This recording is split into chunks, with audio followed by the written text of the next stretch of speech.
María Mercedes, pa' servirle a usted, de mi familia me encargo yo. Mi madre nos abandonó porque mi padre jamás cumplió. María Mercedes, pa' servirle a usted. Un buen día mi son cambió, compró un cachito y me conoció. Y al morir un montón me heredó. María Mercedes, la vida te premiará, tú ya lo verás. María Mercedes, tu amor me corresponderá. María Mercedes, mi felicidad el dinero no compró, pues al hombre que amo no lo tengo yo.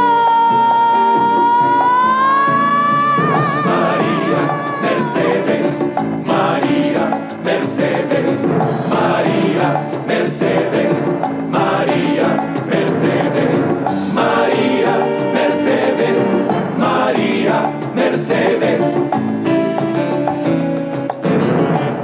Sí, señor.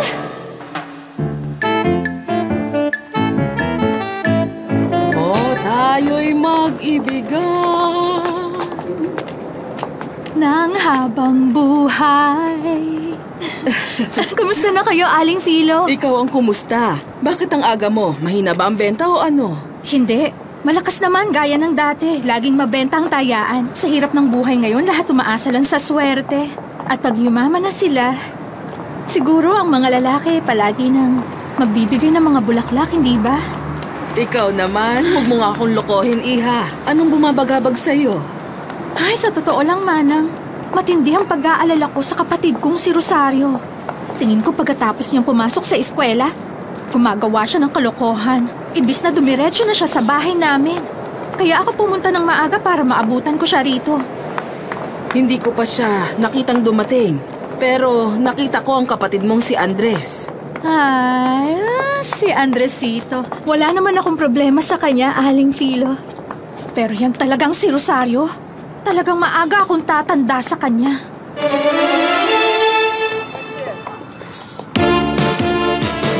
Pag mabilis, walang sabit.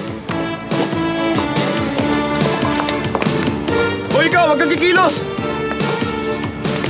Parangan niyo yung babae naka-uniforme! Magnanakaw yan! Pigilan niyo siya! Tinakaw niya ang radyo namin! Huwag niyo siya matatakasin! Bitiwan niyo ako! Nasasaktan ako! Anong ginagawa niyo? Tama na! Isauli mo mga ninakaw mo rito! Anong ninakaw? Huwag mo akong pagbintangan! Nakita kong ninakaw mo ang radyo. Nasa na? Ilabas mo yun! Hindi pa, ate. Hindi pa umuwi si Ate Rosario galing eskwela. Di yun umuwi na maaga. Lagi siyang nagpapagabi. Tingin ko meron po siyang nobyo at sumasama lang siya ron. Si Rosario may nobyo? Ano bang masama ron? Tinatanong mo pa kung anong masama? Alam mo, wala pa siyang 15 anyos. Uy, hindi siya ang unang nagkanobyo sa ganong edad. Yung iba nga mas bata pa. Ay, ako nga wala pang 18. Hindi pa ako nagkakaroon ng nobyo. Kasi nga buong buhay mo inaalagaan mo kaming dalawa ng papa. Wala ka nang ang panahong makapag-aral. Masisingit mo pa bang magkanobyo? Si Ate Rosario? Uy, umabot na sa 10 nobyo. Pwede ba, Andres? Tigilan mo na yan. Totoo nga, hinahabol siya ng mga lalaki sa eskwelahan. Iba lang ang pinapakita niya sa'yo kasi ayaw niyang mapagsabihan mo siya. Tatamaan siya sa akin. Saan ka pupunta, ate? Tinatanong mo pa? Mag-aabang ako dyan sa labas ng tenement at hihintayin kong dumating yang si Rosario. Mapagsasabihan ko yung babaeng yan.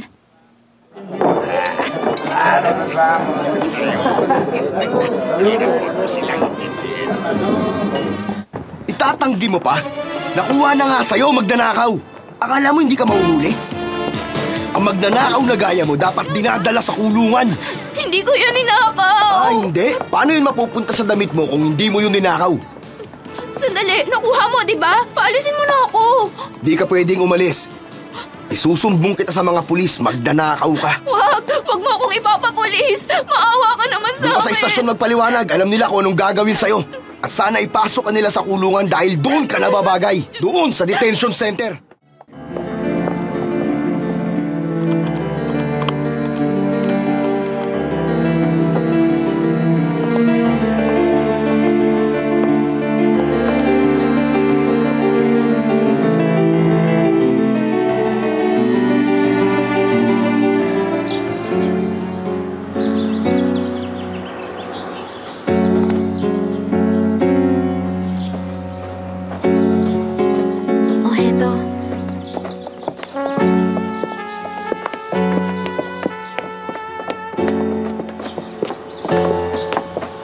Salamat. Miss Diana, may tawag po kayo sa telepono. Si Mr. Jorge Luis. Salamat, Isidro.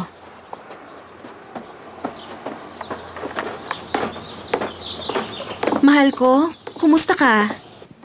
Nasasabik na ako, mahal ko. Malapit na tayong ikasal. Eh, ikaw? Ganun din ba? Oo, syempre naman. Masaya ako, Jorge Luis. Sa Sabado, mahal ko. Pagdating ng Sabado, ikakasal na tayo. Naipadala na ang lahat ng imbitasyon. Maliban kay Ricardo, pero ibibigay ko rin mamaya. Oo, magkikita rin kami mamaya. Nagbabakasyon siya. Ikamusta mo siya para sa akin, Jorge Luis? Diana, mahal mo ba ako? Mahal kita. Mahal na mahal. Kita na lang tayo. Oo, mahal ko.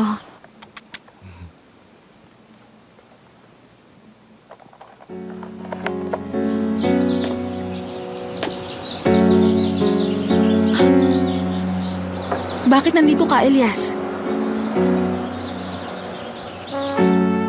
Masayang-masaya si Diana, hindi ba? Aba, dapat lang. Tingnan mo naman ang nabingwit niya.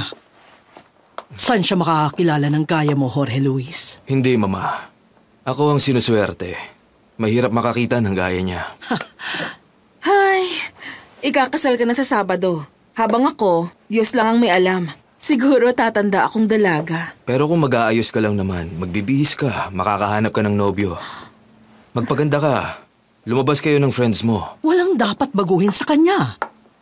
Maganda na siya. Kung sinong magkagusto sa kanya, tatanggapin niya ang kapatid mo. Kung sino siya, hindi ba? Kahit tumanda pa siyang dalaga, Mama. Kung yun ang kapalaran niya. Kung yun ang kagustuhan ng Diyos para sa akin, tatanggapin ko ng buong puso, Kuya.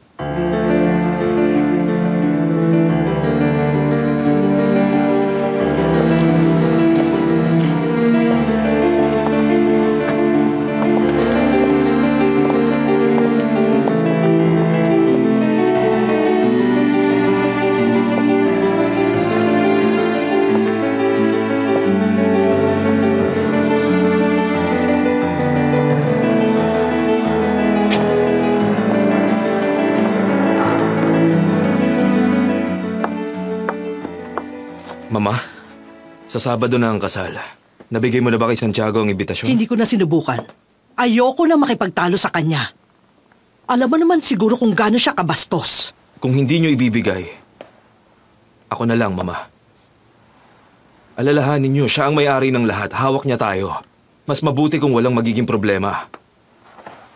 Ayoko naman pag nasa honeymoon ako at sa kanya ako guguluhin dito.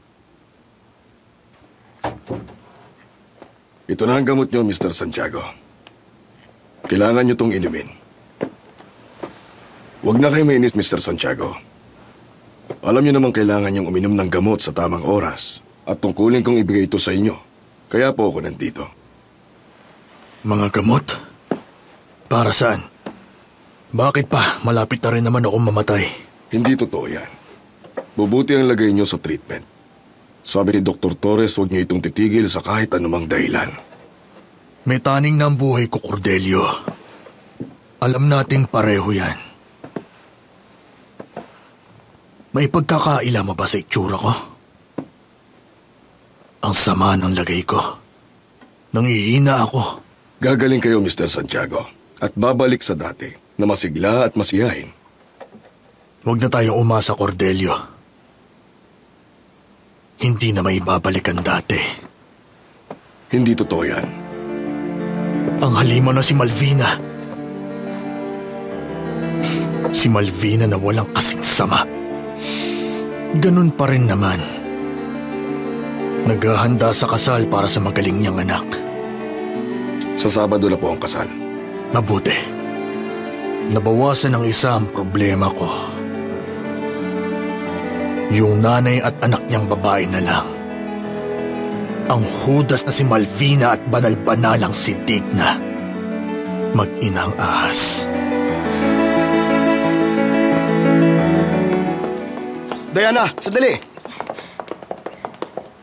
Diana! Makinig ka sa akin! Sabi ng tigilan mo ako, Elias. Umalis ka na rito. Darating na ang mga magulang ko. Alis na! Malalaman ni Jorge Luis na ginugulo mo pa ako. Hindi ako natatakot. Magsumbong ka! Ayoko siyang magalit kaya hindi ko sinasabi. Hindi pa tayo tapos, Diana. Matagal nang natapos ang sa atin. Ikakasal ako kay Jorge Luis. Sa akin ka lang dapat ikasal, Diana. Sa akin ka lang. Hindi ka mapupunta sa iba. Pwede ba bitiwan mo ako? Umalis ka na, ano ba? Nasasaktan ako. Magsisisi ka, Diana. Kung magpapakasal ka sa iba. Magsisisi ka.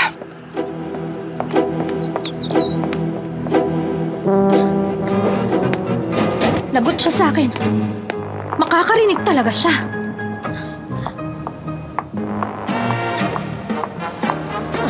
Binuksan na ni Zafiro ang record player niya.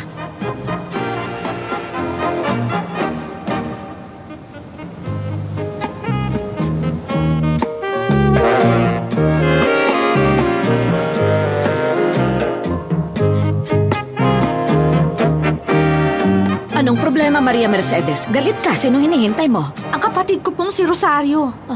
Anong oras na hindi pa siya umuwi galing eskwela? Aling Chonita. Hayan, dumating na ang boss mo. Lasing na naman gaya ng dati. Ay, ang gulo ng buhay mo, Maria Mercedes. Mapapahaga ang buhay mo dahil sa papa mo at sa kapatid mong sina Rosario at Memo. Buti na lang si Andresito, matinong bata.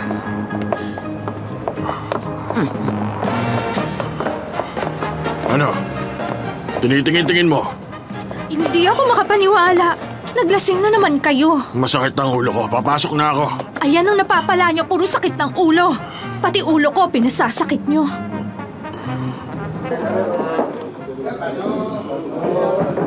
Makinig ka. Ako ang amarito. Ibig sabihin, ako ang masusunod. Oo na ho. Magpahinga na kayo at matulog sa loob. Pasok na. Baka lumala pa yan, Papa. Mahimatay pa kayo rito at masaktan. Dali na. Batang to.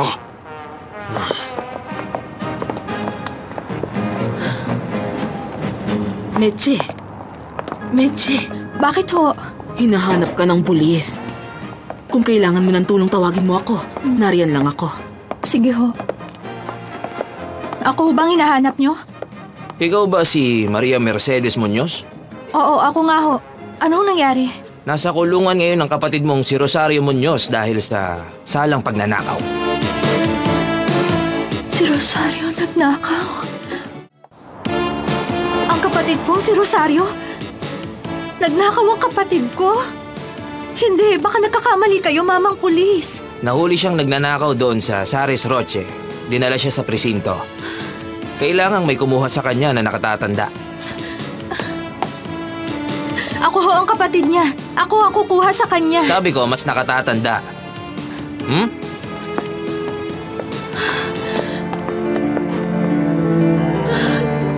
Ay, hindi ito maaari, Diyos ko. Tulungan niyo po ako. Aling Chonita! Aling Chonita, pwede ba akong humingi ng pabor sa inyo? Ano ba yun, Maria Mercedes? Samahan niyo po ako sa presinto. Si Rosario kasi, gumawa siya ng problema kaya kinulong siya ng mga pulis. Nakita mo, umuwi na namang lasing si Papa. Kailangan ko ng kasamang mas nakatatanda. Tulungan niyo naman ako pakiusap. Oo, iiwan ko lang ito at sasamahan kita.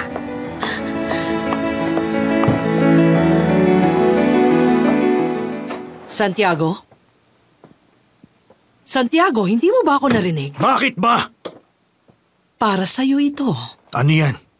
Isang imbitasyon. Para saan? Para sa kasal ng pinsan mong si Jorge Luis. Ano bang pakialam ko sa kasal ni Jorge Luis? Tungkulin ko na imbitahin ka sa kasal, Santiago. Tuwang-tuwa ka siguro dahil siyempre sa wakas, Malvina, ang anak mong walang silbi ikakasal na sa heredera. Kahit sinong babae, swerteng mapapangasawa si Jorge Luis. At ikaw, iniisip mo na malapit ka na ring magmana, hindi ba? Mamamatay si Santiago del Olmo. Pero ang naging pamilya niya na pinagkaitan ng mundo na siyang tinulungan niya ay hindi na makapaghintay na makuha ang mana. Masyado ka pang bata para mamatay. Nakakalungkot. Bakit ba naisip ni Papa na bigyan ng matitirhan ang asawa ng kapatid niyang si Fermin? Para sa malditang si Malvina at mga anak niya, ang hiling lang nila, mamatay na sa madaling panahon ang nag-iisa nilang anak na tagapagmana.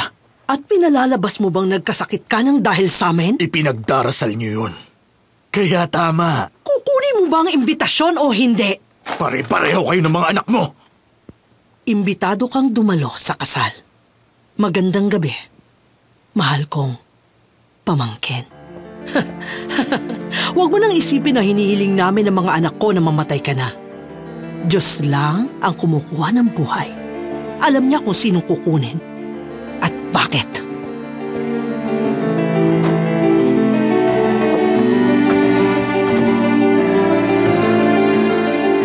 Sana nga. Sana mamatay na siya agad para makuha ko ng perang mamanahin ko.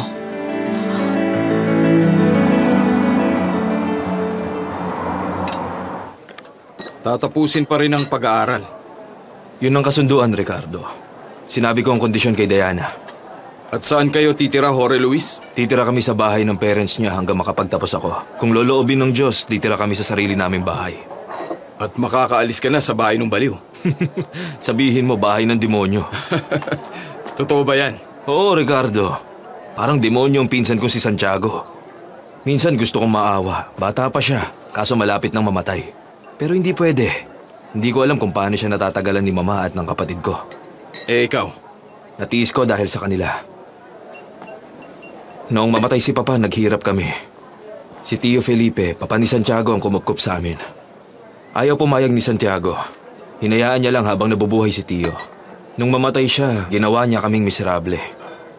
Ang malala, wala kaming mapuntahan. Nag-aaral pa ako. Makakalayo ka rin sa kanya. Kukunin ko ron si Mama at ang aking kapatid.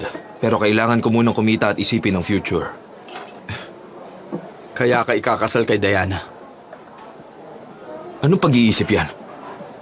Mahal ko siya kaya may kasal. Totoo ang nararamdaman ko para kay Diana. At wala akong interes sa yaman ng papa niya. Para patunayan, may kasunduan na separate property. Patuloy akong umaasa na sa tamang oras, mailalayo ko sa kasamaan ni Santiago si Mama at ang kapatid ko. Malapit na siyang mamatay. Alam mo, ayokong patuloy silang mapahiya. Kailangan ko silang makuha sa lalong madaling panahon. Nalimutan mo na ba si Mystica? Ay, Ricardo, ang tagal na nun. Si Diana ang mahal ko. At wala nang halaga sa akin si Mystica. Salamat, my dear. Salamat sa impormasyon. Hindi, wag kang mag-alala. See you soon. Narinig mo, Secret? Si Jorge Luis del Olmo, yung ex-boyfriend ko, ikakasal na.